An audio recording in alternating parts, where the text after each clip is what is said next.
Faithful John is a fairy tale about a loyal servant who remains devoted to his king and the king's son despite the painful choices he must make.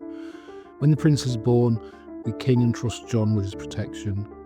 John learns of several impending dangers that threaten the prince's life, including a cursed maiden, a deadly horse, and a magical robe.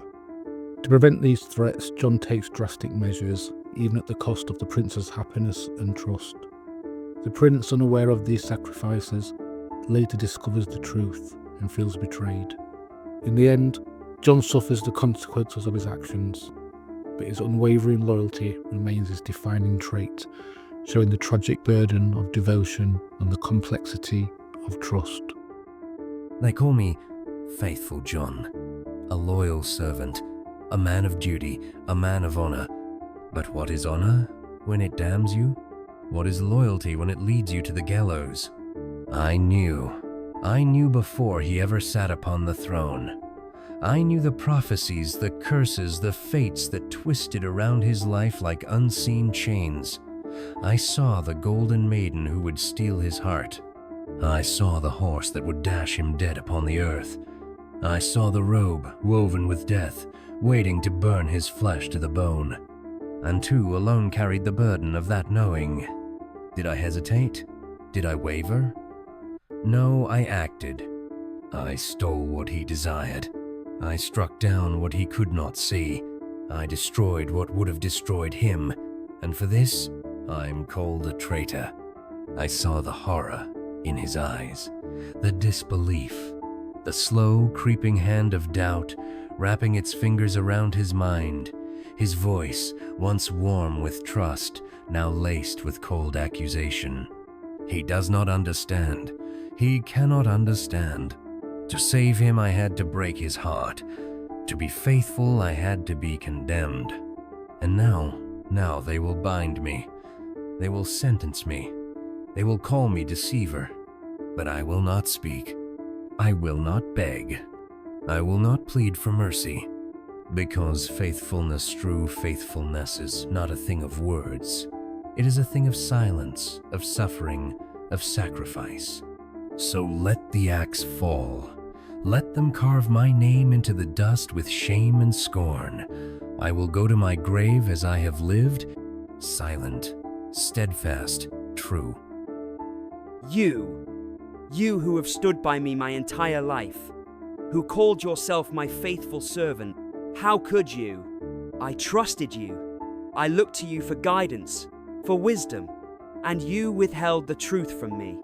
You watched as I stumbled, as I fell, as I suffered, and you said nothing. Nothing. You who swore to protect me were the one who bound me in silence, who tore my happiness from my hands and shattered my world.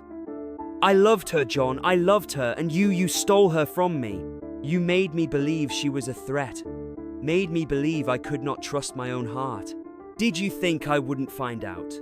Did you think I would be blind forever to the truth? But it is not just her you took from me. It is my very essence, my belief in the world, in people, in the truth.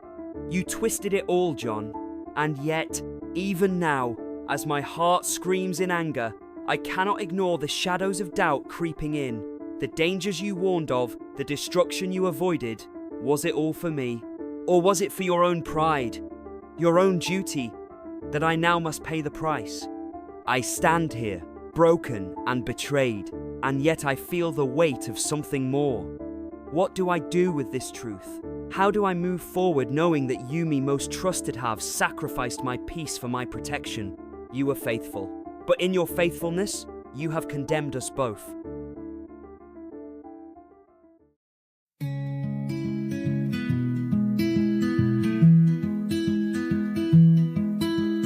Lost in the woods of yesterday,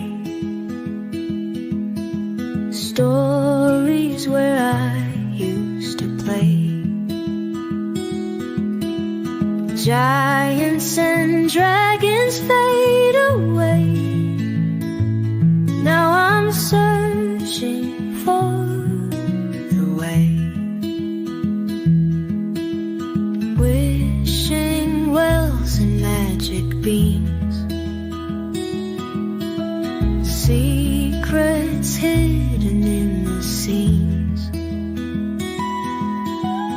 Castles crumbling, losing gleams.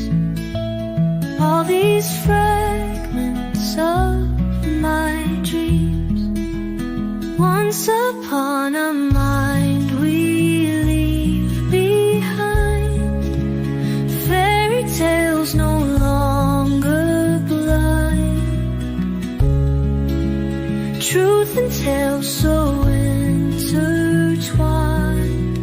Once upon